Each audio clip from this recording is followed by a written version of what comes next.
بسم الله الرحمن الرحیم.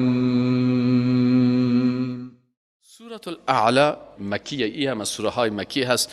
سبح، تسبیح بکن، با پاکی یاد بکن. اسم ربک، سبح اسم ربک، تسبیح بگو به نام ربت الاعلا که بسیار ذات عالی مقام است. الذی، او ذاتی که خلق نمود فسوا، پس این مساوی ساخت، درست ساخت. والذی، او ذاتی که قدر، اندازه و تقدیر و مقدر کرد، فهدا، باز هدایت نمود. والذی، او ذاتی که اخرج بیرون کرد، المرعى، گیاه را، فجعله غثاء، باز ای گیاه را ساخت غثاء، خشک، احوا، سیاه.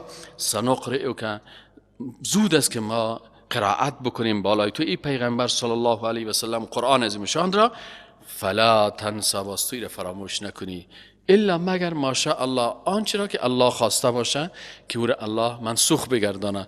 انه یعلم الجهر، یقینا که الله متعال میدانه الجهر، آنچه را که جهری و آشکار میکنین، و ما یخفا، و آنچه را که مردم مخفی انجام میدهند. و نیسرک، و ما آسان میکنیم تو را، لیلیسا، به رفتن به طرف آسان. فذکر، پس تو نصیحت بکن، تذکره بکن، یاد بکن بر مردم. این نفعت ذکر، اگر فایده میرسان نصیحت، یعنی وقتی که میدانستی که نصیحت منفعت میرسانه بر مردم، وعظ و پند و تبلیغ و نصیحت بکن. سیذکر، باز نصیحت میگیره، حاصل میکنه. کی؟ من، کسی که یخشا، او میترسد از الله، در توحید خشیت خوب است.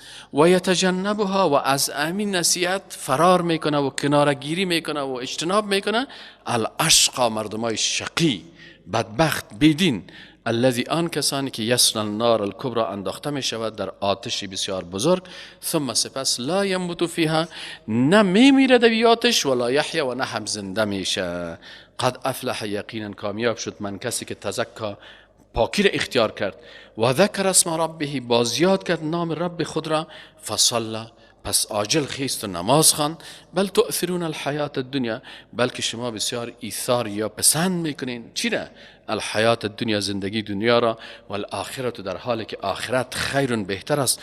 و ابقا، و باقی تر است. ان هذا لفی الصحف الاولى، یقینا این سخنها گفته شده بود در صحیفه های مردمای پیشین، صحف ابراهیم و موسی. در صحیفه های ابراهیم هم امی قسم عقیده توحید ذکر شده بود، و در صحیفه هایی که به موسی علیه السلام بود، اینا هم کلش وحدانیت الله و نتیجه توحید بیان شد.